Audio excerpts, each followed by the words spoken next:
आती थी केजरीवाल भ्रष्ट है, केजरीवाल भ्रष्ट है।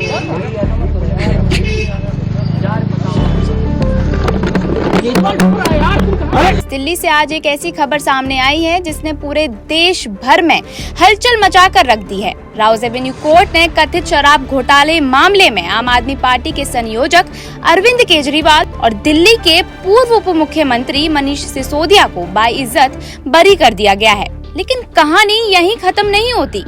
कोर्ट के आदेश के बाद जो ड्रामा बाहर दिखा वो पूरे देश की नजरें खींच लाया।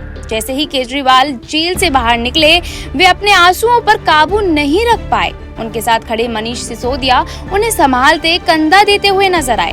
काफी देर तक रूंधे गले से बोलने की कोशिश के बाद आखिरकार केजरीवाल ने क्या कहा, ये खुद ही सुन लीजिए। केजरीवाल भ्रष्ट नहीं है।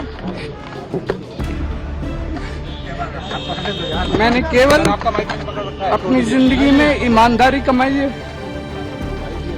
इन्होंने झूठा केस लगाया और आज ये साबित हो गया। कोर्ट ने कहा है कि केजरीवाल कट्टर ईमानदार है, मनीष सिसोदिया कट्टर ईमानदार है, आम आदमी पार्टी कट्टर ईमानदार है। बेदाग साबित होने पर मनीष सिसोदिया ने भी मीडिया से बातचीत की और कहा, यहाँ सिर्फ दो लोगों की नहीं बल्कि सच की जीत है। आइए सुनते हैं उन्होंने क्या कहा। आज देश की राजनीति के लिए बहुत इम्पोर्टेंट दिन है ये कि नरेंद्र मोदी जी ईडी के दम पर, सीबीआई के दम पर जो सत्ता में बने रहने का षड्यंत्र रच रहे थे, वो षड्यंत्र नाकाम हुआ।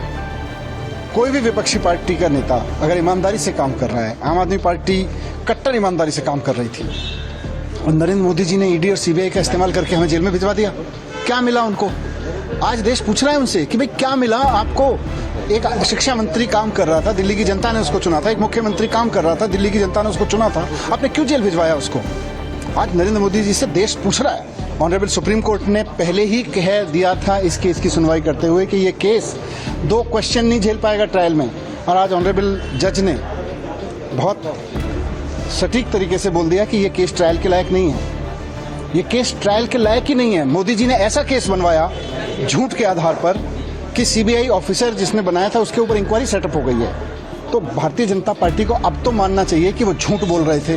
लेकिन इस फैसले का असर सिर्फ कोर्ट रूम तक नहीं रहा। दिल्ली की राजनीति में आज पूरे दिन जश्न, बयानबाजी और तीखी प्रतिक्रियाओं की सुनामी देखने को मिली।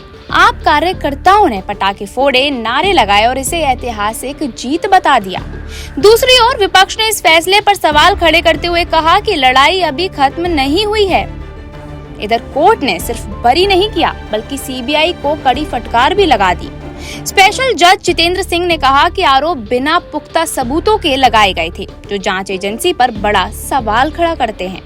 लेकिन अब दिलचस्प मोड़ ये है कि सेंट्रल ब्यूरो ऑफ इन्वेस्टिगेशन यानी सीबीआई ने साफ कर दिया है कि मामला यही नहीं थमने वाला। एजेंसी हाई कोर्ट जाने की तैयारी में है और इसे अंत तक लड़ने की बात कह रही है। यानी खुशियों की ये लहर कितने दिन टिक पाएगी, ये देखना काफी ही ज्यादा दिलचस्प होगा। क्या केजरीवाल की वापसी दिल्ली की राजनीति में एक नया अध्याय लिखेगी या फिर कानूनी लड़ाई का अगला राउंड शुरू होने वाला है? इन सभी सवालों के जवाब आने वाले दिनों में सामने आएंगे। तो फिलहाल इतना ही। दिल्ली की राजनीति में आज का दिन ड्रामा, इमोशन और ऐतिहासिक फैसले से भरा रहा। ऐसी ही और भी खबरों से जुड़े रहने के लिए फॉलो और सब्सक्राइब करें सिर्फ और सिर्फ इंसाफीड न्यूज।